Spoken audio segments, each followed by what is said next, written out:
Está aparecendo aí, escrevendo. Boa tarde, pessoal, queridos irmãos, amada Igreja do Senhor, preciosos de Deus, bom poder outra vez me comunicar com vocês, graças ao Senhor. Bom, irmãos, hoje vou ter um pouquinho mais de dificuldade de ficar olhando para a câmera, porque hoje eu tenho um roteiro mais detalhado, mais extenso, né, para me cuidar, porque o tema é muito amplo, né? Há muitas perguntas, muitos textos para ler, muitas coisas para dizer. Então, o risco de eu me perder, me entusiasmando com um detalhe, ele é muito grande. Então, para não fazer isso, eu procurei aqui fazer um roteiro. Estou com um roteiro aqui com 2 páginas de roteiro. E talvez eu tenha que baixar os olhos a todo momento para poder olhar aqui para o roteiro.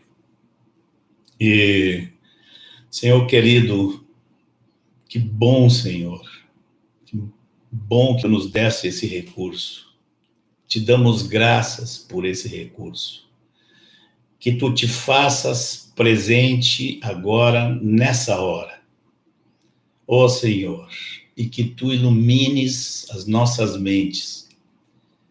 Que tu catives os nossos corações. Senhor, e que a nossa vontade mesma, ela seja impulsionada pela fé, pela certeza e pela esperança. Nós te pedimos, Senhor, no nome de Jesus. Amém, Senhor. Bom, agora nós combinamos que íamos fazer 2 lives, agora à tarde, né? E nessa primeira, nós vamos procurar conversar sobre a questão, finalmente, alguns estão querendo muito, finalmente nós vamos conversar sobre a questão da cronologia, né? E onde na cronologia entra o arrebatamento da igreja. Nós temos muitas coisas para dizer, para poder ficar claro.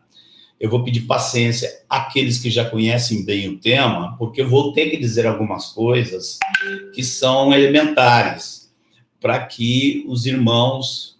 Um momentinho, irmão, deixa eu ler uma mensagem aqui que está me chegando.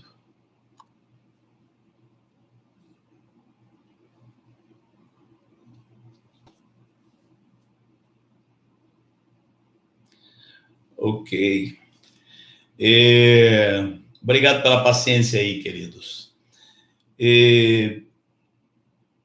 Nós precisamos, então, partir de um ponto onde, para alguns já pode ser conhecido, para outros não. Então, eu gostaria de iniciar falando um pouquinho sobre os termos que são mais comuns, os termos que são muito usados quando surge esse tema das profecias, da volta do Senhor. Tem termos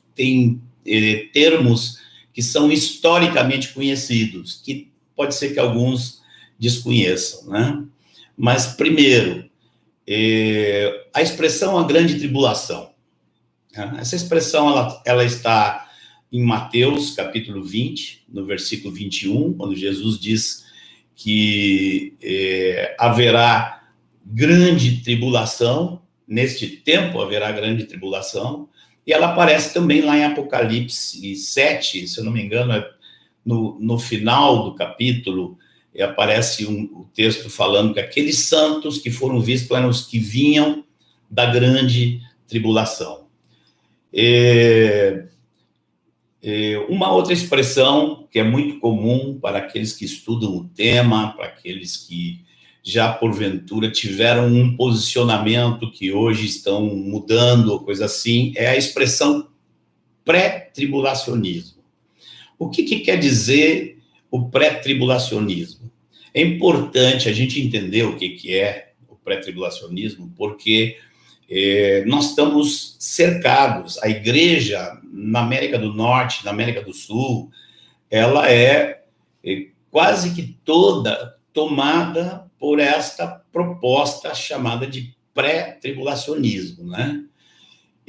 O pré-tribulacionismo é uma expressão que significa o seguinte, que antes da grande tribulação, a qual Jesus se referiu, antes disso a igreja vai ser arrebatada. Então isso é chamado de arrebatamento pré-tribulacionista ou, muitas vezes também, de arrebatamento secreto, porque a ideia é que Jesus desce, mas não aparece para a terra. Jesus vem descendo e a igreja vai encontrar Jesus nos céus, e isso é feito às ocultas, o mundo não vê. Então, os cristãos desaparecem daqui da terra. Mas essa ideia, ela está baseada no fato de que há uma profecia em Daniel capítulo 9, a profecia conhecida, a famosa profecia das 70 semanas de Daniel. Então, quando você vai à profecia das 70 semanas e faz os cálculos, porque ali a profecia, ela abarca um período de 490 anos. E quando você vai fazer as contas e comparar com a história, você vê que ela foi interrompida, a profecia foi interrompida depois de 483 anos. Então, estão faltando mais 7 anos que estão pela frente, né? Já aqueles que contestam a visão dos pré-tribulacionistas, geralmente são conhecidos como pós-tribulacionistas. Estes são bem mais raros, né? Geralmente são as denominações mais históricas, mais antigas, do tempo do início da Reforma, é que você vai conhecer essa proposta, vamos dizer assim, do pré-tribulacionismo, do pós-tribulacionismo. Mas a grande maioria é pré-tribulacionista. A grande maioria de nossos irmãos, espalhado pelo menos aqui no Ocidente, aqui nas Américas. Na Europa, eu não sei avaliar bem em termos de números, mas não é a mesma realidade, é um pouco diferente. Tem também aqueles que se chamam de mid-tribulacionistas. Nem vamos conversar sobre mid-tribulacionismo, porque quase não existe quem defenda isso. O mid propõe que, no meio dos 7 anos, né, desses 7 anos que está faltando, que se sabe que começa com a manifestação do anticristo, ou pelo menos começa quando ele faz uma aliança com muitos, isso é que temos certeza, ele faz uma aliança, e aí começa esse período de 7 anos, mas os mid-tribulacionistas propõem, então, que na metade dessa semana, ou seja, depois de 3 anos e meio, aconteça o arrebatamento.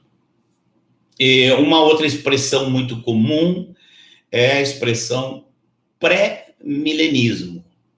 Pré-milenismo significa que você crê que um milênio está pela frente, que no futuro vai haver um milênio com 1000 anos de governo de Jesus aqui na Terra, né? E a fé nessa verdade é catalogada, então, de pré-milenismo. E tanto os pré-milenistas como os pré-tribulacionistas e pós-tribulacionistas são praticamente todos futuristas. Me desculpe aí tanta expressão estranha, mas é importante você entender para você ir se acostumando com o jargão e poder entender o assunto com mais facilidade. Então, futuristas são todos aqueles que creem que as profecias ainda não se cumpriram, que estão no nosso futuro. Aí você perguntaria, alguém crê que todas aquelas profecias já se cumpriram? Sim, existe irmãos que creem, que são amilenistas, creem que o milênio começou quando Jesus desceu à Terra, tem irmãos que são historicistas, tem outras possibilidades, mas nós nem vamos falar sobre isso aqui. Né? Agora, todos esses, né, futuristas, inclusive os amilenistas também, creem que haverá duas ressurreições. Tá? Então, vou explicar aqui por que surgiu essa questão do milênio. Lá em João, capítulo... deixa eu ver aqui se eu acho aqui. Em João, capítulo 5, versículo 28 e 29, vocês não precisam procurar, porque eu vou ler aqui para vocês. Nós vemos Jesus dizendo assim: não vos maravilheis disto, porque vem a hora em que todos os que se acham nos túmulos ouvirão a sua voz e sairão. Os que tiverem feito o bem para a ressurreição da vida, e os que tiverem praticado mal para a ressurreição do juízo. Então, Jesus está falando de duas ressurreições. Né? E dá a forte impressão aqui que essas duas ressurreições acontecem ao mesmo tempo. Numa pregação de Paulo ao governador Félix, que aparece lá em Atos, capítulo 24, no versículo 14 e 15, nós vemos Paulo falando assim: confesso, governador Félix, porém, confesso que segundo o caminho a que chamam seita, assim eu sirvo ao Deus de nossos pais, acreditando em todas as coisas que estejam de acordo com a lei e nos escritos dos profetas, tendo esperança em Deus, como também estes a têm, de que haverá ressurreição, tanto de justos como de injustos. Então, irmãos, são duas ressurreições. E o que tem que ver, onde é que entra aí, qual a relação entre as ressurreições e o milênio? Né? Ocorre que, muito depois, já na década de 90, Jesus dá a visão dele mesmo a João no livro que nós conhecemos como Apocalipse. Né? E lá no fim do livro de Apocalipse, já no capítulo 20, nós vamos ver que a primeira ressurreição e a segunda ressurreição estão separadas uma da outra por 1000 anos. Então, daí surgiu a expressão milênio e a expressão pré-milenista, que são os que creem que o milênio está no futuro, bem como as demais profecias de Mateus 24, do Monte das Oliveiras, as profecias de Paulo em 1 Tessalonicenses, 2 Tessalonicenses, as profecias de Apocalipse, estão todas no futuro. Uma palavrinha que vai aparecer aqui na nossa conversa é a palavra iminência. Iminência é a forma como foi cunhada essa fé que muitos irmãos têm, essa maneira de ver, de que Jesus pode aparecer qualquer hora. Nós estamos aqui, antes de terminar essa pregação, Jesus pode vir e nós sermos arrebatados. Né? Esse é um assunto que vai surgir aqui na nossa conversa. Bom, vamos lá. Tendo dado essa introdução, vamos falar sobre o pré-tribulacionismo.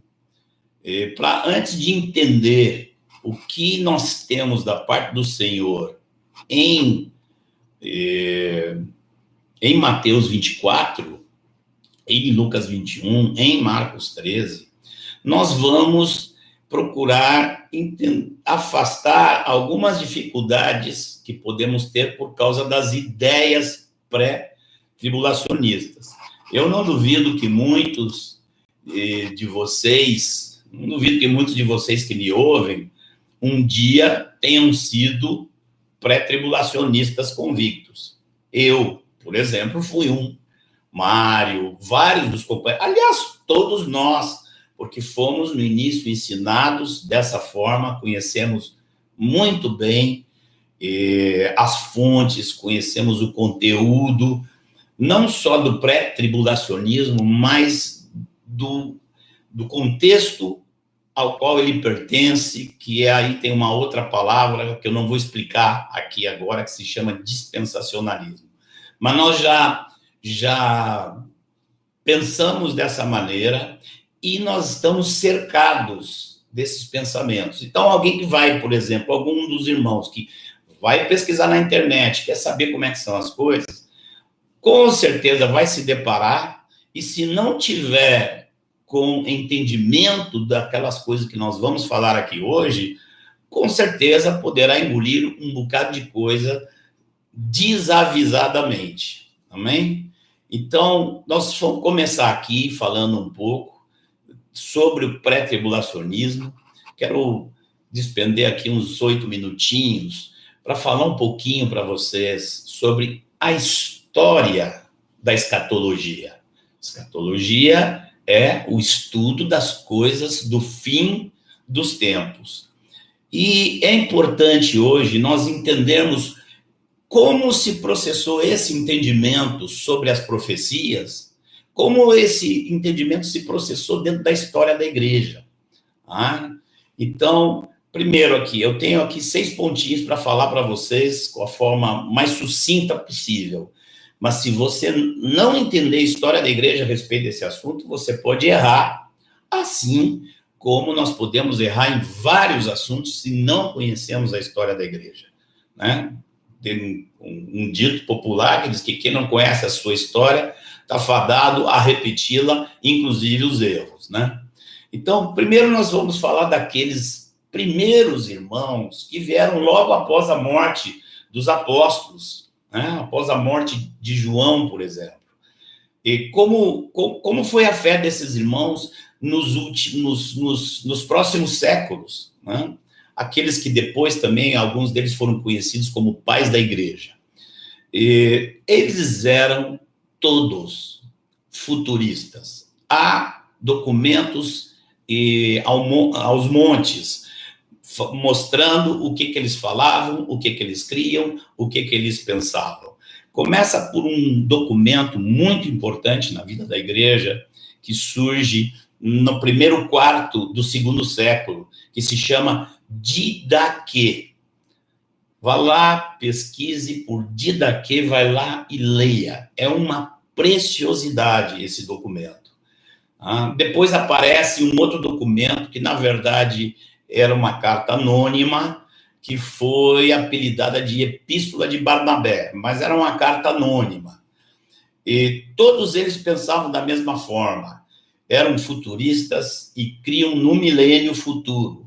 Depois aparece lá pelo ano 150 o pastor Hermas, depois também na mesma época Justino Mártir, Tertuliano, Irineu, e no final do século II, o Tertuliano, Irineu aparece antes, depois vem tal de Lactâncio, no final do século III, Hipólito, no início do século III. É importante citar para lembrar que todos aqueles irmãos que seguiram os apóstolos, que foram imediatamente receptores da mensagem apostólica, dos que viveram com Jesus, esses irmãos eram todos eles futuristas. Não se vê ninguém na história desses primeiros séculos que não seja futurista. Até que aparece Agostinho. Volta e meia nós vamos falar desse irmão. Esse era um irmão. Os registros demonstram que era um irmãozaço. Mas ele foi quem lançou a ideia amilenista, né? Os mil anos não são literais e começam com a vida terrena de Jesus, né? Quando começa essa ideia, toda a visão futurista, ela desaparece completamente da história da igreja. E nem os reformadores, como já dissemos para vocês, se envolveram com isso, mantiveram uma visão amilenista, que herdaram ali da Igreja Católica, né? Não reformaram uma parte, não reformaram algumas partes, damos graças ao Senhor por aquilo que foi reformado por meio desses amados irmãos. E se passaram séculos, o futurismo, que é a fé de que as profecias estão no futuro e vão se cumprir, ele só reaparece no século XVIII. Tá? e principalmente na Europa, Estados Unidos também, algumas coisas, mas aí houve um movimento muito grande de recuperação das profecias, uma visão de que Jesus ia vir, que Jesus ia reinar, e que tinha um arrebatamento, e que a igreja tinha que esperar por esse arrebatamento. Tudo isso surge no século XVIII. E aí, na Inglaterra, nessa época, surge o tal do dispensacionalismo, né? Que somou pré-tribulacionismo com pré-milenismo. Então, a fé de que existe um milênio pela frente, ela foi recuperada aí nessa época. Mas junto no pacote veio a ideia de um arrebatamento secreto. Depois nós vamos conversar um pouquinho como e por quê. Tá? E depois, um desses irmãos, que era praticamente o pai dessa teologia, vou chamar assim, ele foi aos Estados Unidos, foi ouvido por muitos irmãos nos Estados Unidos, e isso acabou se propagando muito mais nos Estados Unidos do que na própria Inglaterra. Um dos irmãos que escutou esse irmão na Inglaterra era um irmão norte-americano chamado Scofield. Ele pegou tudo o que o irmão ensinava e criou uma Bíblia anotada por ele, famosa, que se espalhou e expandiu as teorias dispensacionalistas pela América do Norte inteira. E como o Brasil foi evangelizado basicamente e inicialmente pelos norte-americanos, vocês já verem como é que isso chegou aqui, né? Isso toma conta, então, da igreja de uma forma ampla, né? Muito mais do que na Inglaterra e na Europa como um todo. Se pode seguir depois pesquisando, quem quer saber como é que seguiu a coisa, depois vai descobrir que dos vários estudiosos que abraçaram o movimento futurista que surgiu aí no século XVIII, vários desses estudiosos depois revisaram. E aqueles que revisaram foram saindo do movimento. Mas qual foi a revisão que eles fizeram? Eles mantiveram a fé no milênio, ou seja, continuaram sendo pré-milenistas. Mas muitos deles abandonaram a ideia do pré-tribulacionismo.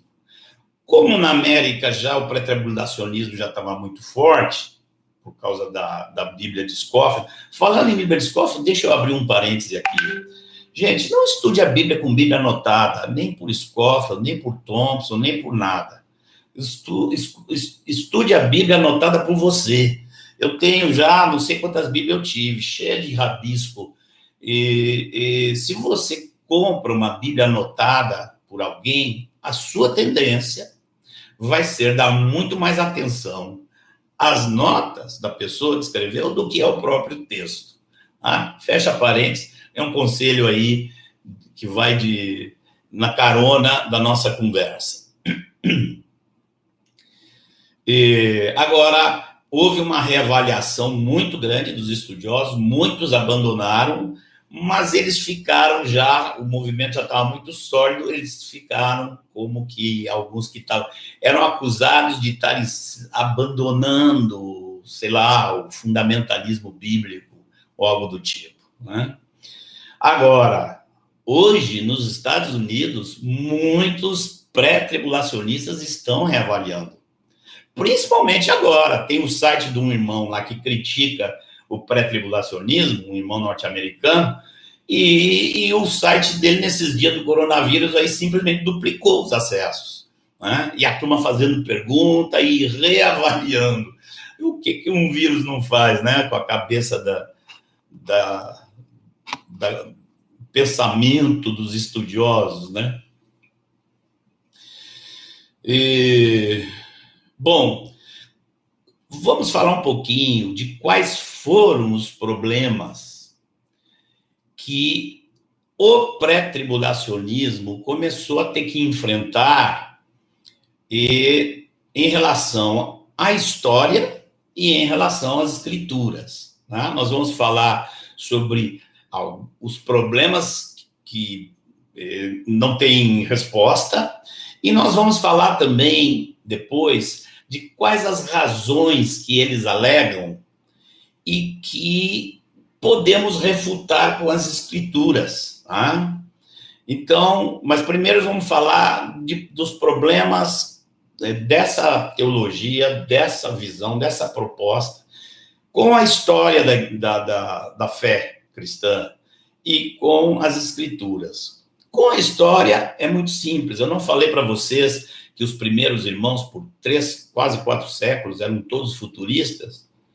Pois bem, esses mesmos irmãos eram pré-milenistas, criam no milênio, criam no reino futuro de Jesus, mas não criam no pré-tribulacionismo. E há abundância de textos dele, inclusive o de Daqui, fala da igreja passando pela grande tribulação. Então, só aí o pré-tribulacionismo já deveria ser altamente questionado, porque tudo aquilo que não tem confirmação na história da fé, imagina, alguns anos procurando por uma nova revelação. Outro dia um irmão disse assim, mas tem tanta novidade, você vai na internet, é um horror, os irmãos entram lá. Eu disse, olha, a única coisa que não tem é novidade, e não tem nada novo debaixo do sol.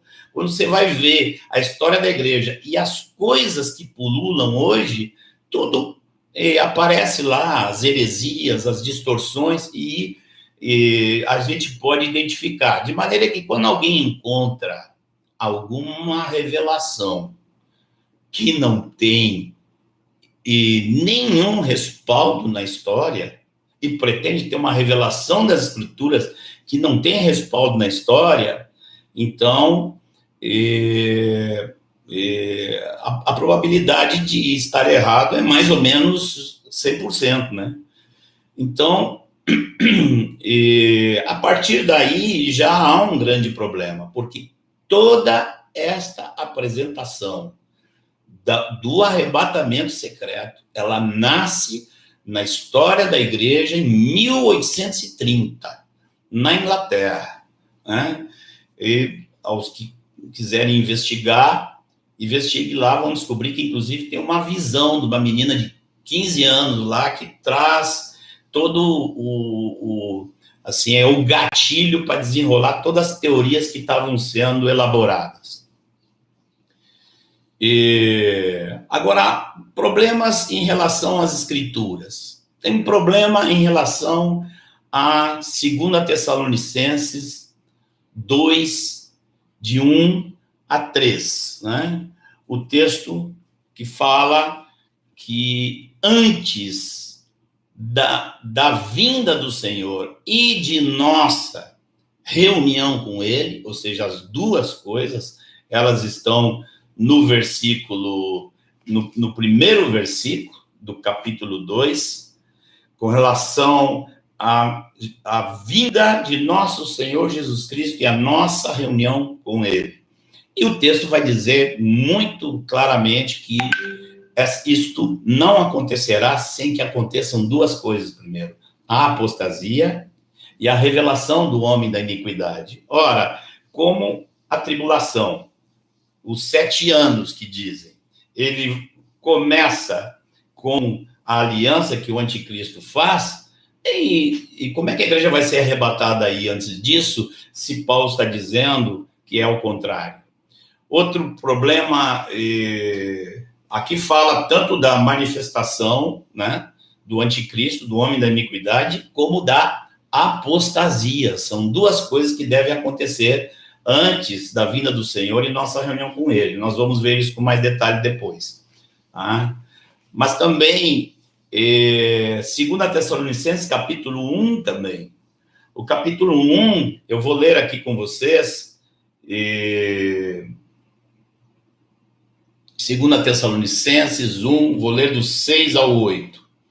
Olha o que diz. Se de fato é justo para com Deus que ele dê em paga tribulação aos que vos atribulam E a vós outros que sois atribulados, alívio juntamente conosco, quando do céu se manifestar o Senhor Jesus com os anjos do seu poder, em chama de fogo, tomando vingança contra os que não conhecem a Deus e contra os que não obedecem ao evangelho de nosso Senhor Jesus Cristo. Esse texto aqui é um problemão para o pré-tribulacionismo, porque fala de uma tribulação que termina, fala de um alívio na manifestação de Jesus e fala aí de Deus manifestando após isso, Deus manifestando a sua ira. Nós vamos ver isso com mais clareza em outros textos. Tá? Mas também há muitos outros problemas, há uma abundância de textos que falam sobre a perseguição. Um momentinho aqui. Santos, numa época de grande tribulação, há um outro problema, né? Alguns adaptaram a versão para dizer que uma parte da igreja foi arrebatada, mas que surge uma nova igreja durante a tribulação. Ou seja, isso aí também é um grande problema, porque então vai ter que haver 2 ressurreições e 2 arrebatamentos da igreja. Né? Tem um primeiro, antes da tribulação, surge mais uma igreja durante a tribulação, e aí depois, o que faz com essa igreja? Essa igreja também é arrebatada, então tem, em vez de ter 2 ressurreições, a dos justos e a dos ímpios, tem 3 ressurreições, 2 dos justos e uma dos ímpios. Né? E também, vocês podem anotar aí, vou citar aqui para vocês alguns textos que vocês podem examinar depois. Né? Tanto o texto de 2 Tessalonicenses 2:8, como 1 Timóteo 6:14, 2 Timóteo 4:1, 4:8, Tito 2:13. Esses são textos, irmãos, que falam da igreja esperando a manifestação de Jesus. Ah? Só que a palavra grega, porque quando fala da vinda do Senhor, existem várias palavras gregas diferentes que são usadas. Desculpem aí para ficar falando do grego aqui, pode parecer às vezes pedante, mas às vezes a gente não tem saída. Né? Então, mas nós temos a palavra parousia, que é a vinda do Senhor, que envolve vários ingredientes dentro dela. Não se esqueçam que assim como Jesus, quando Jesus veio a primeira vez, a primeira vinda, foi em Belém e pronto, aconteceu tudo ali em Belém? Não foi assim. A primeira vinda de Jesus foi uma sequência de eventos. A segunda vinda é a mesma coisa. Tem uma sequência grande de eventos. Às vezes as escrituras estão falando dessa sequência toda, e aí usa uma palavra. Quando está falando da primeira manifestação dele, você já não vai encontrar a tradução vinda, vai encontrar a tradução manifestação, porque você vai ter no original a palavra epifaneia.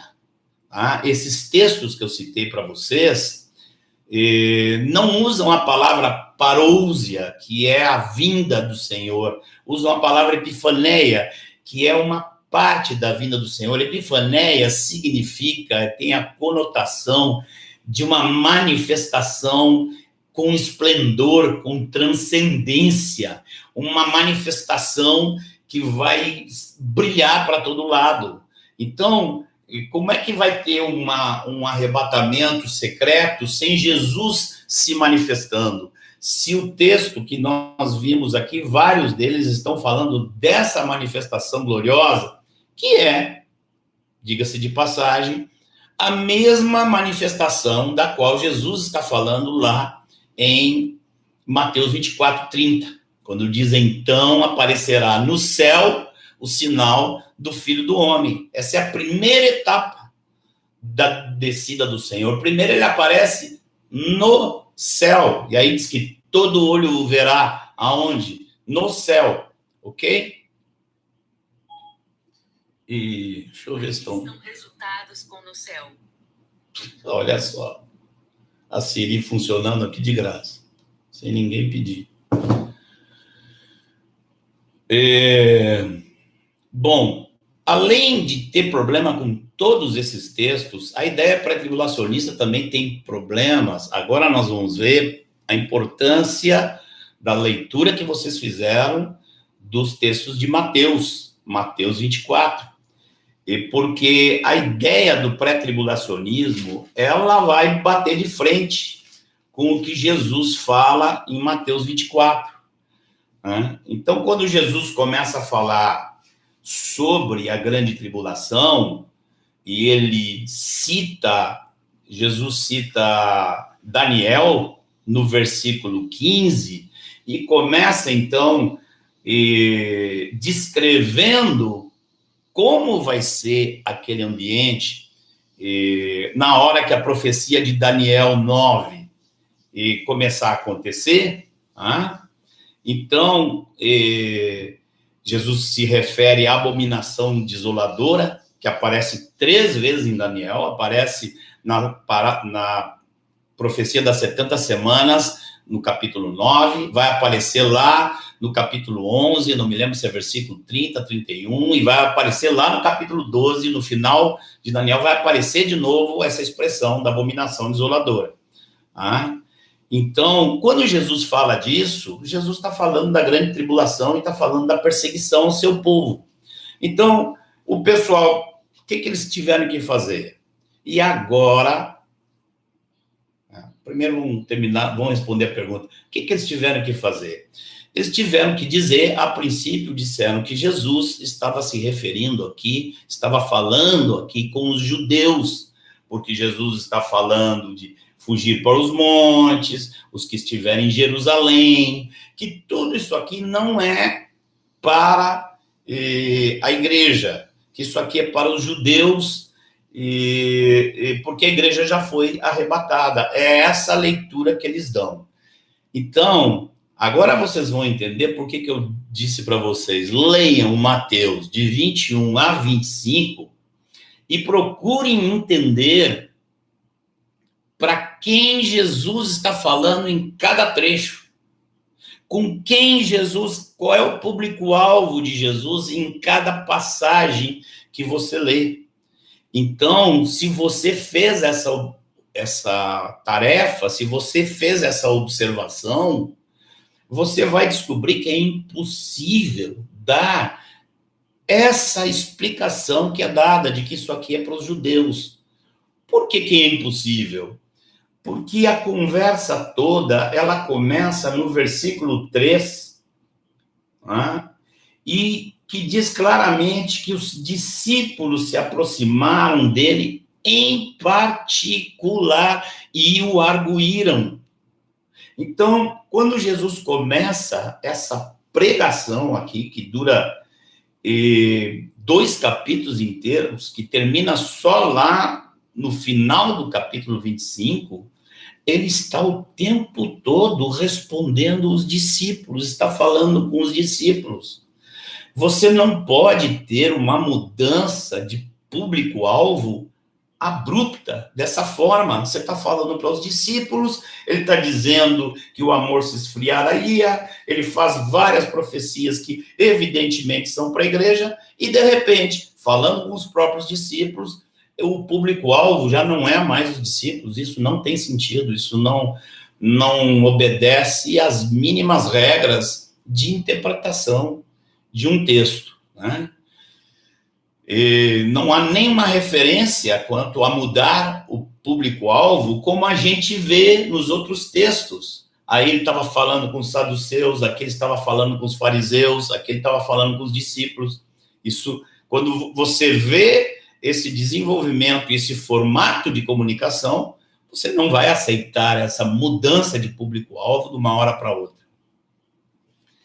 E depois surgiu uma teoria aí de que não é toda a igreja que é arrebatada, alguns ficam para trás.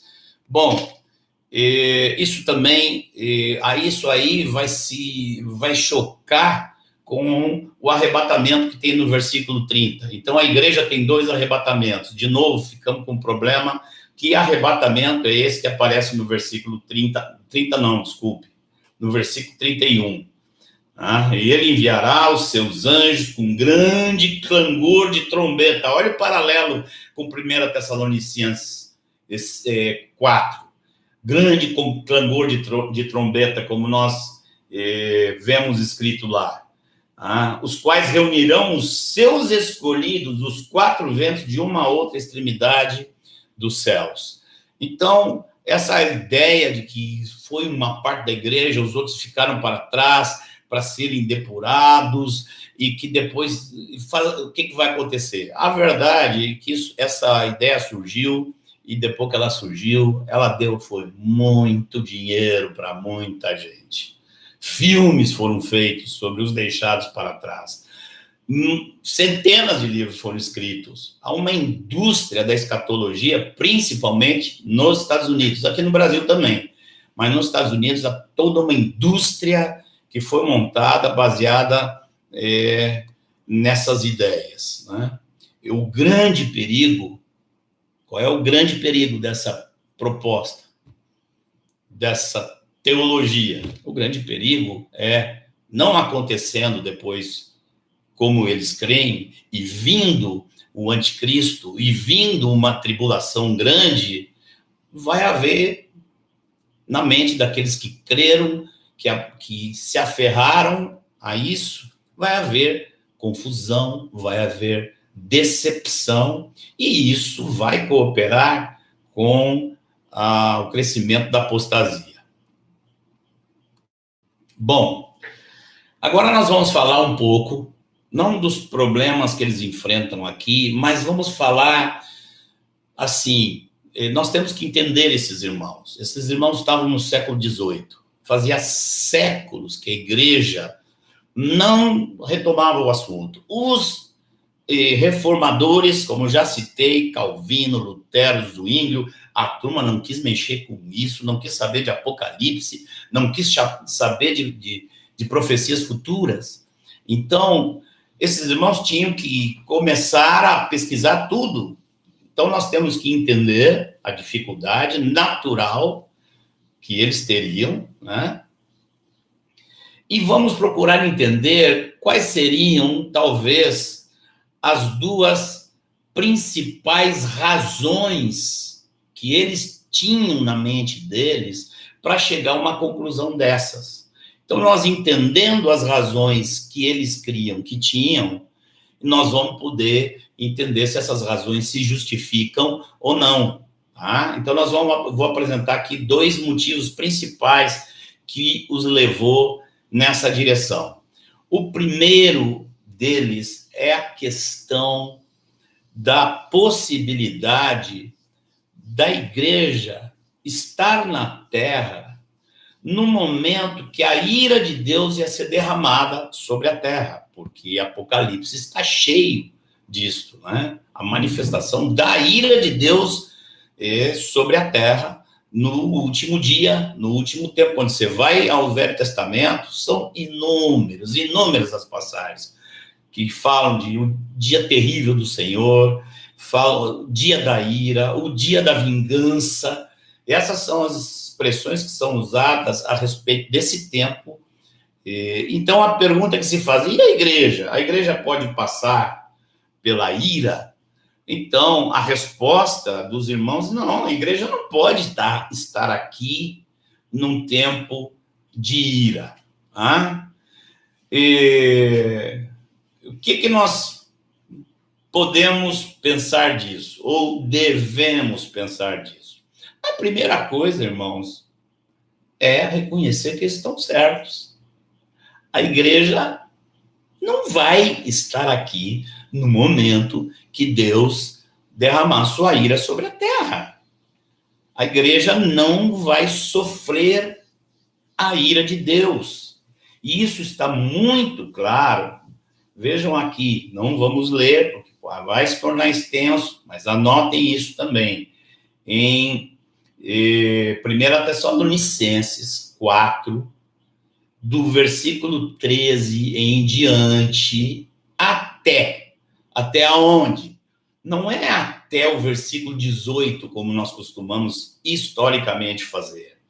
Temos que cada vez entender melhor esse detalhe, que a Bíblia não foi escrita dividida por capítulos, não foi escrita em versículos. Essa divisão, ela nos ajuda a encontrar o texto, mas não ajuda a entender o texto. Não nos ajuda a entender o pensamento, porque nós nos tornamos muito textuais e separando o texto, tirando o texto do contexto. É importante, então, aqui, e vocês entenderem isso, e por isso hoje eu recomendei a leitura de 1 Tessalonicenses, que do capítulo 4, 13, até o capítulo 5, 11, Paulo está falando de profecias do futuro. É todo ele. Nós temos a tendência de parar e não nos damos conta que no capítulo 5, Paulo continua com a conversa. Então, nós, ao ler como um todo, nós vamos ter uma ideia mais clara. E nós vamos descobrir que o versículo 9, que diz, porque Deus não nos destinou para a ira, o versículo 9 está falando dentro desse contexto escatológico. É dessa ira derramada nessa hora sobre a terra que Paulo está falando. Leia o texto todo e você vai confirmar o que eu estou lhe dizendo. Veja se eu estou falando o contrário das Escrituras. Sempre, texto fora de contexto é pretexto. Então, temos que ler o contexto. Então, os irmãos têm razão quando dizem que a igreja não vai passar pela ira do Senhor. Mas se a igreja não vai passar pela ira do Senhor, mas não são 7 anos, os 7 anos não são 7 anos de ira e de tribulação, aí está o problema. Aí jaz o problema, e entender onde está o problema, nós vamos encontrar a solução. O problema, irmãos, está na premissa errada de que os 7 anos inteiros são anos de tribulação e de ira. O problema é que na mente desses irmãos, eles juntaram a tribulação com a ira. Como a igreja não vai passar pela ira, então ira e tribulação é a mesma coisa, então a igreja não passa também pela tribulação. A refutação disso é simples e vai nos ajudar muito a entender toda a estrutura da cronologia que Jesus coloca. Como é que nós vamos entender? É fácil entender se nós compararmos Mateus 24, 29, né, onde Jesus fala que logo em seguida, a tribulação daqueles dias, o sol escurecerá, a lua não dará sua claridade, as estrelas cairão do firmamento. Ou seja, há uma tribulação e logo depois da tribulação, o próximo evento é esse evento de cataclisma nos céus, no sol, na lua e nas estrelas. Esse cataclisma está explorado com muito mais detalhe no 6º selo, lá em Apocalipse 7. Então, mas ainda não está claro. Bom, tem uma coisa que está clara. Logo após a tribulação, o sol escurece, ok? E que mais? A partir daí, o que acontece? Você vai agora a Joel, capítulo 2, versículo 31. E olha lá o que você vai encontrar em Joel 2:31. O sol se converterá em trevas, a lua em sangue, antes que venha o grande e terrível dia do Senhor. Ou seja, o grande e terrível dia do Senhor, que é o dia da ira, ele vem depois do evento. Eu tentei fazer, olha só meus garranchos aqui, ó. Você vai acreditar que isso aqui, ó, você vai acreditar que isso aqui é um sol. Eu botei um risco dele porque significa o sol apagando.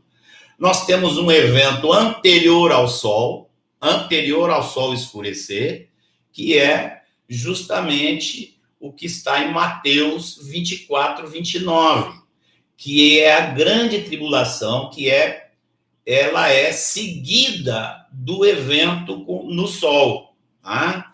E a partir daí, depois desse evento, você tem o derramar da ira do Senhor. Então, tribulação e ira estão separados. Aqui nós vemos tribulação e aqui, então, está a ira. E importante, para marcar, para deixar claro, aqui, ó, a tribulação, ela é promovida pelo anticristo contra a igreja e contra o povo judeu também. Os judeus também vão ser perseguidos nessa hora. Daniel deixa muito claro essa situação em relação aos judeus. Só que a ira, ela não é promovida pelo anticristo. A ira é promovida por Deus contra a terra toda. E aqui, entre um e esse, num momento posterior ao sol escurecer, é que a igreja é arrebatada, ok? Nós vamos ficar mais à vontade agora para entender o que Jesus falou nos versículos restantes, no versículo 29, 30 e 31. Eu queria acrescentar aqui uma coisa. O pré-tribulacionismo tem esse problema de juntar a tribulação com a ira, tudo num pacote só de 7 anos. Agora, o pós-tribulacionismo também tem o mesmo problema. Os pós-tribulacionistas, eles propõem que o arrebatamento é no fim dos 7 anos. E que a igreja passa pela tribulação e pela ira do Senhor. Então, o pós-tribulacionismo tem tanto problema quanto o pré-tribulacionismo em relação a isso. Nós vamos depois procurar aclarar um pouquinho mais isso, né? Antes de entrar de vez na profecia de Mateus 24, que nós podemos ver a profecia de Mateus 24, depois que você tira essas barreiras meio malucas assim, você vai entender a profecia com muito mais facilidade. Então, nós falamos de uma primeira razão que levou os irmãos a querer botar que a igreja é arrebatada antes da tribulação, que foi o fato de que a igreja não passa pela ira, como nós lemos aqui no texto de Paulo em 1 Tessalonicenses. Agora, houve um segundo motivo, e esse segundo motivo é mais compreensível ainda, porque a resposta para a questão que ficou na mente deles não é tão fácil, não é tão simples, né? Que é o aparente contradição, aparente desconexão entre o que aparece na Bíblia como com a ideia de iminência, como combinar esses textos com a ideia de que não é a qualquer momento. Iminência quer dizer, pode ser qualquer hora, pode ser hoje. Como combinar isso com os textos que dizem, não, tem que acontecer alguns sinais? Isso é um típico problema que o estudioso das Escrituras sempre vai ter que resolver. Vai encontrar um texto e outro que parece que se contradizem. E o estudo e a oração é para realmente entender o que Deus quer dizer, e você sempre acaba descobrindo a solução. Mas existem textos que passam uma ideia de iminência, principalmente os textos onde Jesus se refere a si mesmo como ladrão. Tá? E essa figura que Jesus usa de um ladrão, ela transmite a ideia de algo surpresivo, é uma surpresa. Acontece de uma hora para outra e você não tinha como estar esperando. Tá? Você não saberia como estar esperando. Jesus não diz que você não tem como saber. Mas ele fala, um pai de família, se o pai de família soubesse. Tá? Então ele diz, ficai apercebidos. Mas essa ideia do ladrão é a ideia da iminência, que pode acontecer a qualquer hora. Isso contrasta com os textos que falam claramente, vai acontecer isso, como Paulo em 2 Tessalonicenses, que cita a apostasia e a revelação do homem da iniquidade. Ah? Como é que resolve isso? Bom, tem 3 maneiras, historicamente, apareceram para resolver isso. As 2 primeiras estão evidentemente equivocadas. Tá? Uma seria, você pega uma coleção de textos e ignora a outra. Ou seja, você pega o que fala da iminência e ignora os sinais. Ou você pega os sinais e ignora a possibilidade da iminência. Esse formato de interpretar já está descartado, né, irmãos? Nós não podemos fazer isso com as escrituras. Uma outra forma que surgiu foi justamente o formato que os irmãos na Inglaterra, os dispensacionalistas, procuraram trazer como proposta para a solução desse impasse. Tá? Qual foi a proposta? A proposta foi que, então, eram 2 vindas. Uma de surpresa para a igreja, que é o arrebatamento secreto, e outra vinda 7 anos depois. Essa foi a proposta. Resolvemos o problema assim. Não é uma vinda, são 2 vindas, e na primeira vinda é só para a igreja em secreto. Aí começam a acontecer todos os sinais. Tá? Essa foi a proposta que foi levantada para os irmãos, daí surgiu o pré-tribulacionismo. Um grande problema aí é que não existe nenhum texto fazendo essa separação. Eu me lembro quando eu aprendi essa fé, esse tipo de leitura, eu me lembro bem, me foi dada uma lista, diz assim, ó, essa lista aqui, ó, é da primeira, que é do arrebatamento. E aqui, ó, tem essa outra segunda lista, que é... Mas, depois de anos, eu vou descobrir que não tem nada em nenhum desses textos dizendo que uma lista está separada da outra. Aquilo ali é simplesmente uma solução que procuraram, tá? E que acaba depois tendo todos esses conflitos que nós já apresentamos aqui, todos esses conflitos com as escrituras. Há uma terceira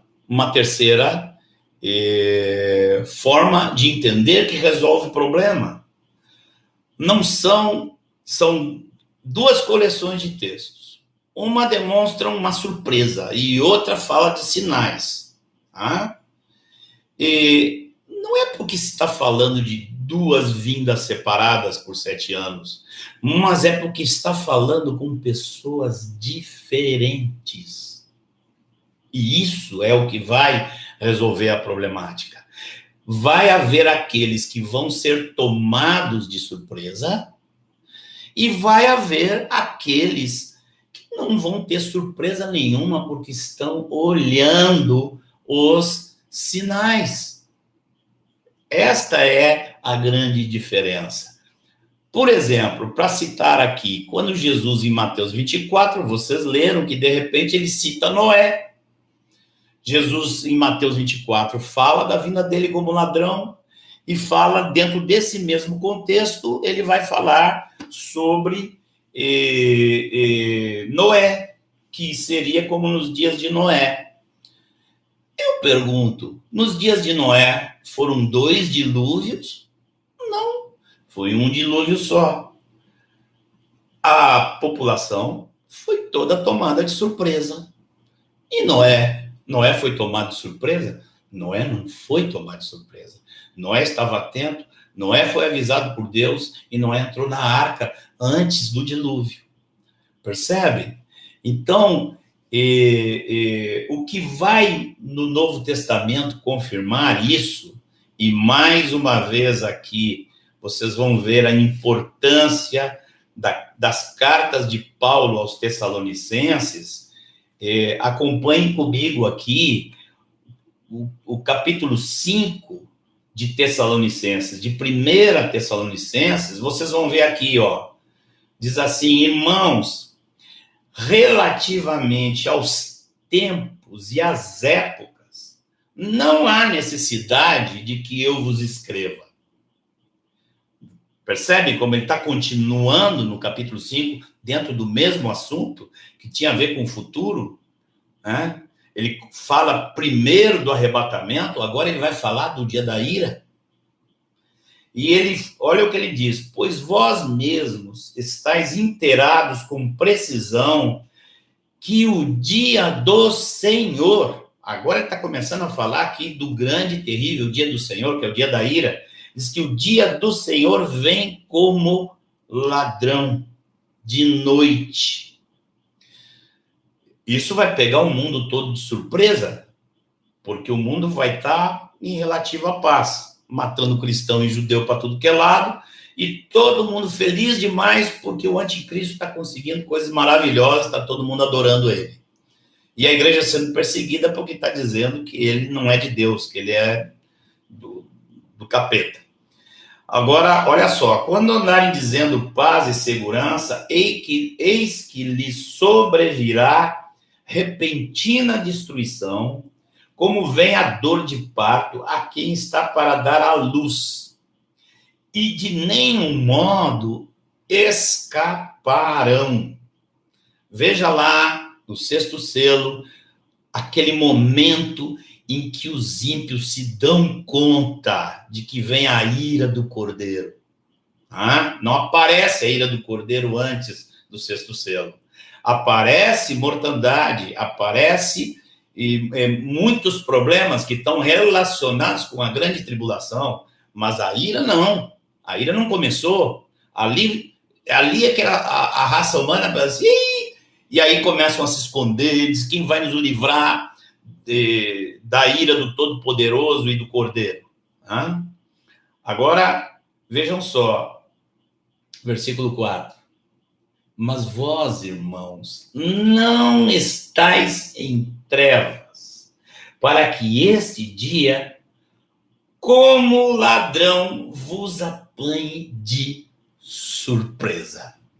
Ou seja, irmãos, aqueles que estão atentos, eles estão atentos aos sinais e não vão ser apanhados de surpresa por nada. E isso resolve o aparente conflito entre iminência ou sinais antes da vinda. O conflito está desfeito. Agora, estamos nos aproximando aqui do fim. Fica muito simples entendermos Mateus 24.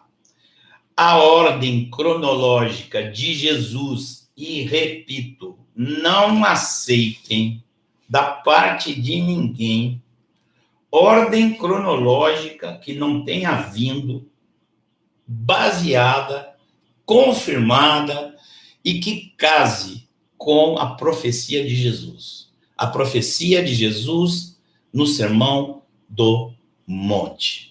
Não há mestre, não há profeta que possa dizer qualquer coisa que venha distorcer o que está tão simples e claro, colocado pela palavra de nosso Senhor para seus discípulos, para os discípulos em particular. Então, primeira parte aqui da profecia, poderíamos dizer que é o versículo 4 a 6, né? Que Jesus o define no final do versículo 6 com a expressão ainda não é o fim. Essas coisas que Jesus relata do versículo 4 ao 6, ele mesmo diz, ainda não é o fim. Depois, no versículo 7 e 8, há um recrudescimento, né? No versículo 7, há um recrudescimento das guerras, e Jesus, então, diz que é o princípio das dores. Né? A próxima etapa, a gente pode ter dúvida onde começa. Tá? Se começa no versículo 9 ou se começa no versículo 15. Eu tenho a tendência para crer que a próxima etapa já começa no versículo 9. Os companheiros com quem estudamos juntos creem que o princípio das dores vai até o versículo 14. Mas não faz muita diferença, não importa. Por quê? Porque a sequência é a mesma. Ainda não é o fim, é o princípio das dores, e a próxima etapa é a tribulação. Tá? Aqui no versículo 9, ele diz, então sereis atribulados, mas a expressão grande tribulação realmente só vem lá no versículo 21, quando ele está dando orientações do que fazer em função do cumprimento da profecia, tá? A profecia de Daniel. Em algum momento nós vamos ter que estudar essa profecia, nós vamos ter que trazer para os irmãos o ensino sobre a profecia de Daniel. Em Daniel capítulo 9, a profecia das 70 semanas, ela é importante dentro do quadro, e Jesus a fez importante. Jesus disse, quando vocês virem o que profetizou Daniel, e ainda acrescenta, né? Quem lê, entenda. Quer dizer, já está mandando ler, e disse assim, se você ler, trata de entender. Então, é muito importante essa profecia. Mas essa é a terceira etapa, que vai até o versículo 28, que é a etapa da grande tribulação. Tá? Aqui tem uma pergunta que pode surgir, né? Eu acho que é uma pergunta que agora fica fácil para responder, depois que nós somos liberados de entendimentos que confundem a cronologia que Jesus dá. A pergunta que alguns fariam é, mas aqui, se isso aqui é para a igreja, por que Jesus fala aqui os que estiverem em Jerusalém? Por que Jesus fala dos que estão em Jerusalém? Por que Jesus fala do sábado? Que olhem para que não seja no sábado? Por que Jesus está falando disso? É muito simples, irmãos. Jesus está falando com a igreja.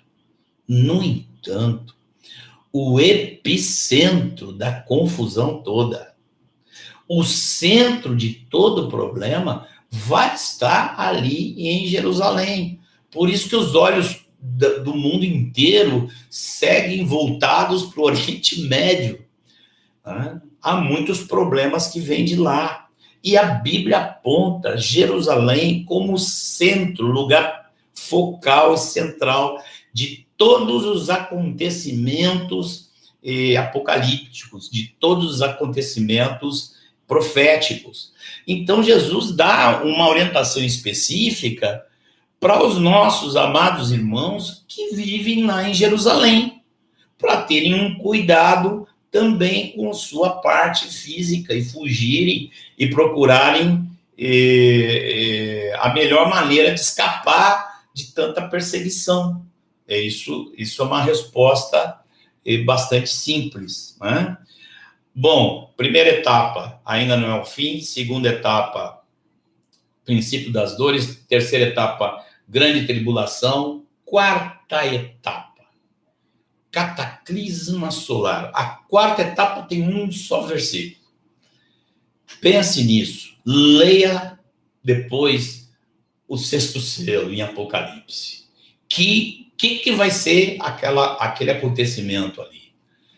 Imagina o homem, a terra toda ficando na escuridão. Apocalipse, no sexto selo, fala de terremotos, que todas as ilhas se movem.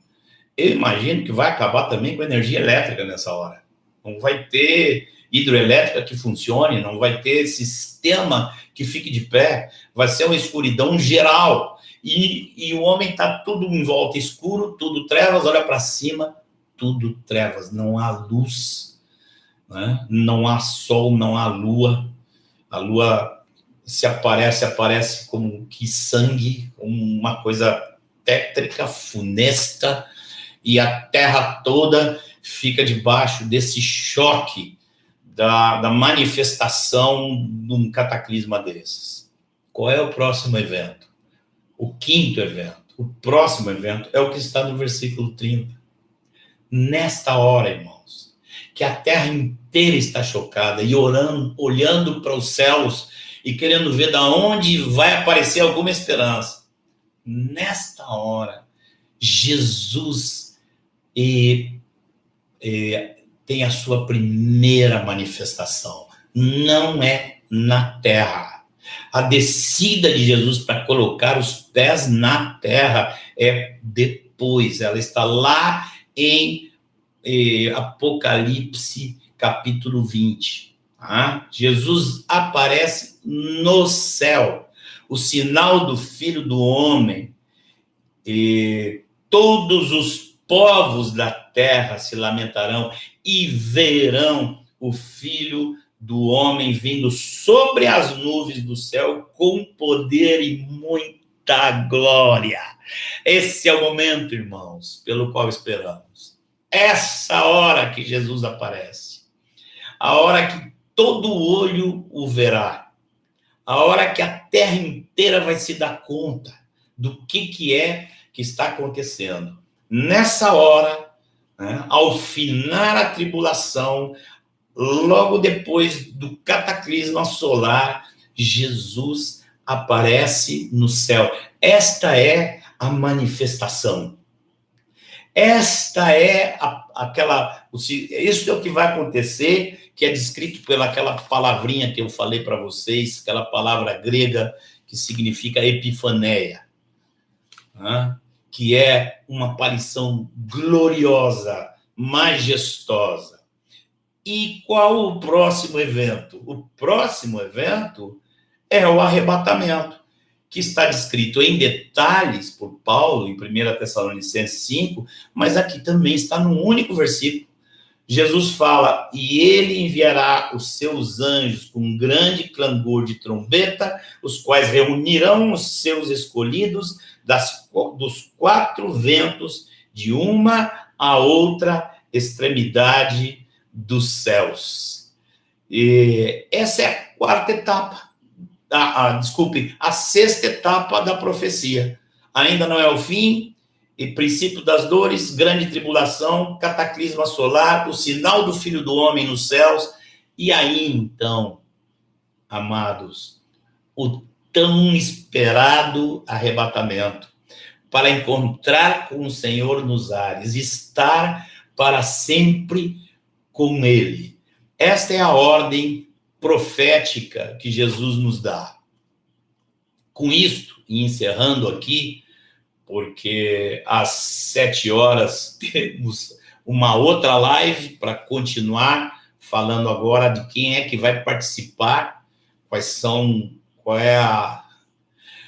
é o critério usado para quem participa da primeira ressurreição e do arrebatamento, né? Jesus vai entrar nisso logo após, mas aqui para encerrar essa parte, queremos responder uma pergunta que tem sido muito comum, né? Se esses eventos de agora, se epidemia, fome, guerras, já são a prova da vinda do Senhor, de que o Senhor está às portas, né? Se nós estamos ou não estamos, e já podemos dizer, chegou a hora. Quando é que a gente vai poder dizer, chegou a hora? Essa é a pergunta que muitos fazem. Tá?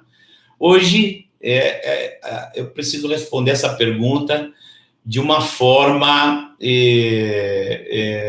bastante cuidadosa.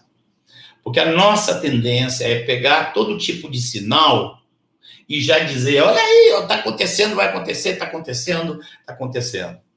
Como eu falei no outro momento para vocês, Isso já aconteceu várias vezes na história do mundo, da igreja, acabou, o mundo está acabando, agora Jesus está voltando. Já aconteceu situações assim por calamidades de todo tipo, né? Então, como é que nós vamos saber mesmo? Para ajudar a entender isso, nós precisamos compreender que há dois tipos distintos de sinais que são dados por Jesus, pelos apóstolos, pelos profetas. Há sinais que podem ser agrupados em dois grupos distintos. Há alguns sinais que eu hoje, vamos dizer, eu os batizaria, os catalogaria como sinais progressivos. E que tem uma característica bastante diferente daqueles sinais que eu vou chamar aqui de sinais marcantes, que são sinais pontuais ou definitivos. O que eu estaria chamando de sinais progressivos? Todos os sinais que nós vemos que estão na história, em um gráfico, estão em uma curva ascendente, tá? Estão sucedendo cada vez maior, com mais frequência, com maior intensidade. A esses sinais, eu estou chamando aqui de progressivos. Por que fazer essa catalogação? É simples, porque nós não sabemos, dentro dessa curva de progressão, até onde Deus vai permitir esses sinais continuarem crescendo em frequência e intensidade. Nós não sabemos.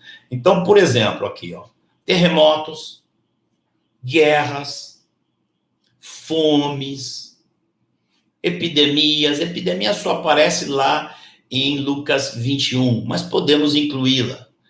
Mas, principalmente, multiplicação da iniquidade. Jesus falou da multiplicação da iniquidade, falou de terremotos, falou de guerras, falou de fomes, e fala, inclusive, de perseguição, e a igreja já está sendo perseguida desde o começo. Agora, isso vem num crescendo. As estatísticas dadas pelos cientistas do crescimento da frequência dos terremotos é acachapante, né? A mesma coisa nós vemos com fomes em vários lugares do mundo. E nós estamos assustados com a multiplicação da iniquidade. Eu me lembro de uma época que eu não entendia bem como eu estou falando hoje, e eu falava assim: irmãos, do jeito que está não pode piorar, Jesus tem que voltar logo, porque é impossível ficar pior. Olha, irmãos, eu preciso corrigir isso que eu falei, porque de lá para cá piorou muito. E nós não sabemos até onde Deus vai permitir que cresça a frequência, que aumente a frequência, ou que diminua, né, que seja cada vez mais frequente a incidência de terremotos, de guerras. Agora, com todo esse problema que o mundo está enfrentando, está todo mundo com medo de terceira guerra, tem gente falando que a terceira guerra já estourou, que vai estourar, não sei o quê. E a gente não sabe até onde é que está o ponto final dessa curva, né? Com relação à multiplicação da iniquidade, hoje nós tivemos que cortar o chat, né? Porque ontem estava entrando pornografia no nosso chat, então tivemos que cortar o chat. Um dos irmãos me disse que nem é gente que fica procurando entrar, que existem já máquinas que estão prontas para pegar tudo quanto é site ou mensagem cristã e botar essas coisas. Então, a gente tem visto coisas que não via há 10 anos atrás, né?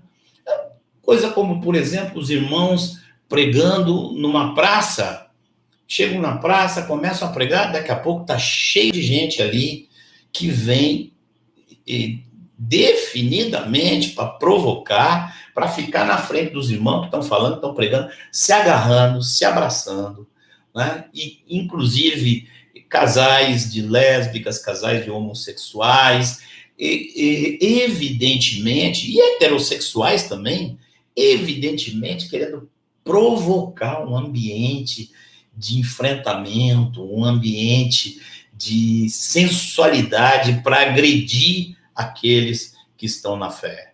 Quer dizer, até onde vai isso? Nós não sabemos. Dizem os historiadores que quando Paulo entrou em Atenas, que Paulo teve que passar por praças onde as pessoas estavam tendo relações sexuais nas ruas, na praça. E nós não sabemos se Deus não vai chegar a permitir isso. Então, são sinais que são progressivos, né? Agora, por exemplo, uma luta imensa para o povo cristão entender que tem que ir contra aqueles que estão procurando fazer a erotização das crianças na sala de aula. Toda uma cartilha que vem da ONU, que toma conta do MEC, que visa a erotização da população, porque uma população erotizada é uma população muito mais fácil de ser dominada e controlada. E você vê, assim, cristãos sem reagir a isso. Quer dizer, o mundo está ficando cada vez mais louco e nós não sabemos até onde vai. Agora, há um outro grupo de profecias, de sinais que não são progressivos. E eu quero citar aqui 4 deles.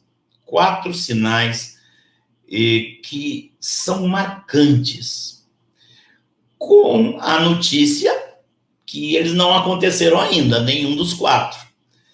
Apenas depois desses 4 sinais acontecerem é que nós teremos, então, toda certeza que Jesus agora está vindo e pronto, né? A manifestação do homem da iniquidade. Paulo falou em 2 Tessalonicenses 2, e Jesus também falou, porque Jesus fala da grande tribulação e cita Daniel, e Daniel está falando do mesmo homem, da mesma pessoa, tá? Que vai fazer uma aliança no início das tais, dos 7 anos que estão para se cumprir da profecia. E a apostasia, Paulo falou com claridade que ia acontecer. Paulo falou para os irmãos, não fiquem pensando que Jesus já veio, está vindo, porque antes vai vir a apostasia. Ora, se Paulo estava dizendo, irmãos, antes vai se manifestar o homem da iniquidade, vai vir a apostasia, obviamente é porque isso seria um fenômeno visível. A apostasia vai ser um fenômeno visível, com centenas, milhares, não sei se milhões de cristãos professos apostatando e virando as costas para Deus. E qual outro sinal marcante? Jesus falou desse sinal em Mateus 24, é a tribulação. Então, nós temos a tribulação como acontecimento que vem logo antes do arrebatamento. E temos mais um sinal marcante e definitivo, que é o sinal de Jesus aparecendo nos céus. Então, a manifestação do homem da iniquidade, a apostasia,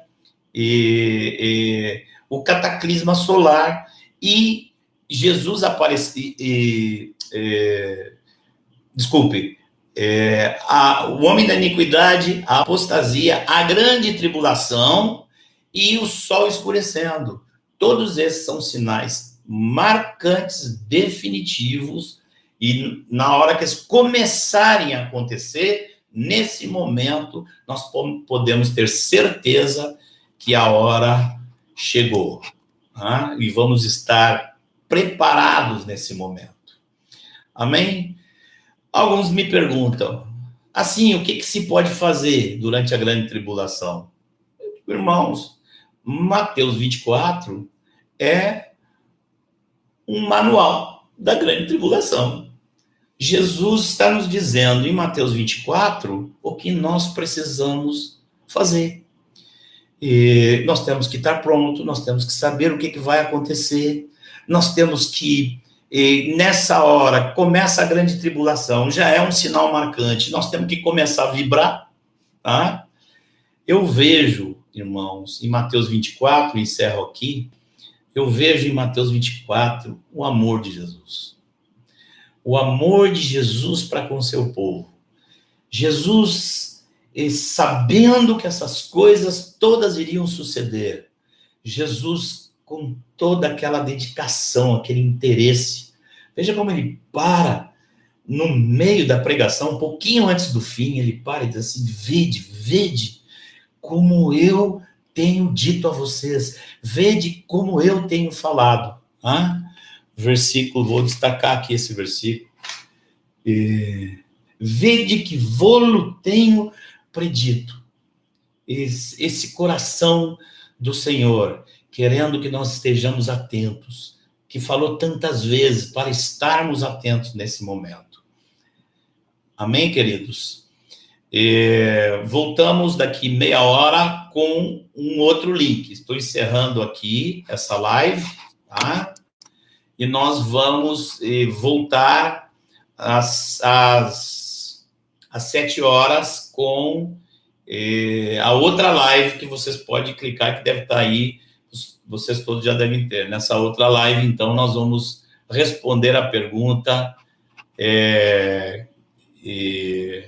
quem são os que participam da ressurreição e do arrebatamento?